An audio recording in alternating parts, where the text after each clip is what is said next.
my bar mitzvah was basically a party for my parents and their friends, because we lived in a 3-bedroom apartment in New York. At the time, it was shortly after my father had gotten free again.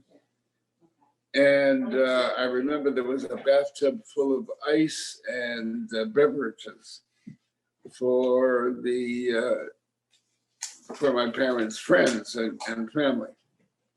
And I, with the 16 or 18 or whatever dollars I had as a result of the bar mitzvah and bar mitzvah money, took the 4 friends that were with me to Coney Island for the afternoon. I spent my bar mitzvah money in Coney Island. But I mentioned that by way of saying my bar mitzvah was more a party for my folks.